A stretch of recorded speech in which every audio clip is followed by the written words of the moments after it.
ka ng ang init!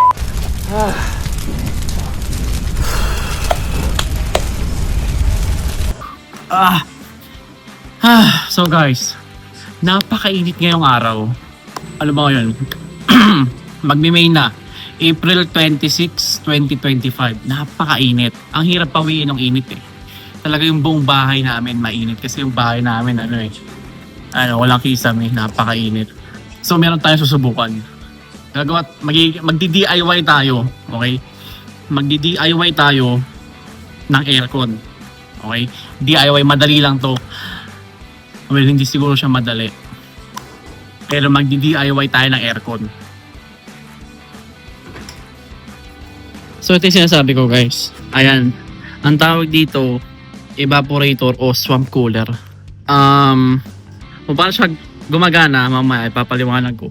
Pero ito, sabi nila effective daw na nagpapalamig ng hangin.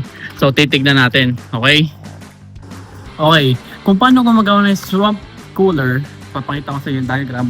Lumulutang dito. Nakikita nyo. Ayan, mga picture. Kung paano gumagana, mga picture. Sunod. Ayan. Ayan. Yan. Ang ginagawa niya, tapos basically, ang nangyayari, kinukuha ng moisture yung init sa hangin. Tapos yung bubuga niya is mas malamig. Yung init, mapupunta doon sa reservoir. So, ikot lang yung nangiikot. So, katagalan, iinit din yun. So, doon tayo papasok. Modify natin siya. Gusto ko siyang lagyan ng napakaraming ice. Kung ikaw Pilipino ka, taga-Pilipinas ka, malalaman mo kung gaano kainit ngayon eh. Napakainit talaga. Kita mo ba yung pawis ko? Napakainit. Grabe. Tagakto tayo yung pawis ko.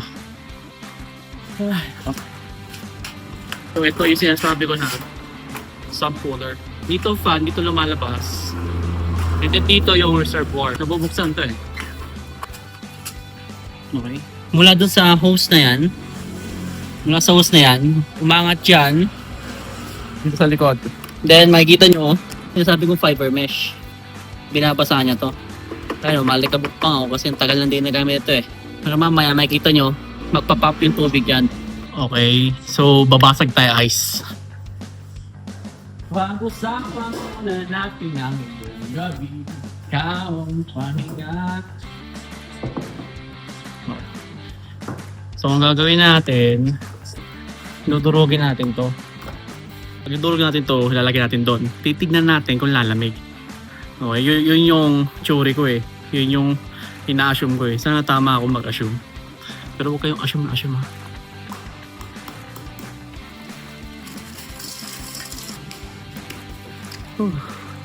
Lamig. So ayan guys, yung ice natin. Okay, so syempre, yan, may tubig pa yan doon sa last na gamit. Tatapon muna natin yan. Alam natin dito. Para may drain to. Butas ba to? Alam ko mayroong mas matalinong paraan para itapon to eh. Pero hindi tayo matalino eh. Okay na yan. Kailangan natin ang ating tubig eh.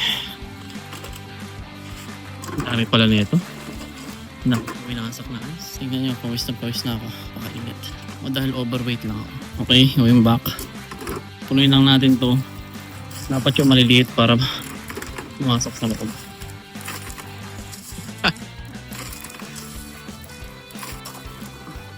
Ay, hapdi. Okay, so hindi natin naubos. Lalagyan natin sa freezer.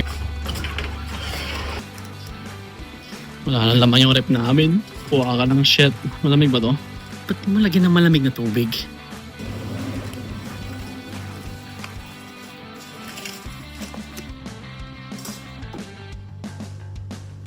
Flamingo.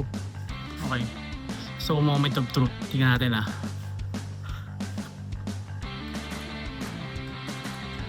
Ayan. Fuck, nag-overheat yung phone ko. Pakainit kasi.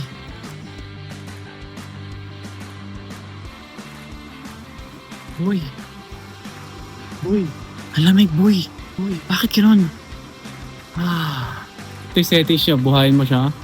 And then, ito yung cooling. Sabi cool air, oh. Ito, ewan ko, Ion. Yung Perez. Ion Perez. Ewan ko. Pagkabukas mo. Oh my gosh. Ang lamig.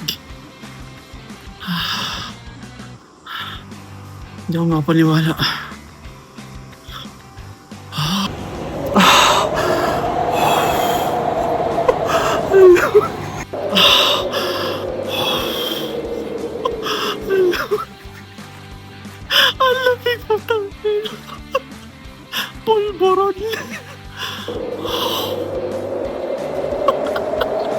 So, in conclusion, ginawa ko lang katanga-tanga yung sarili ko.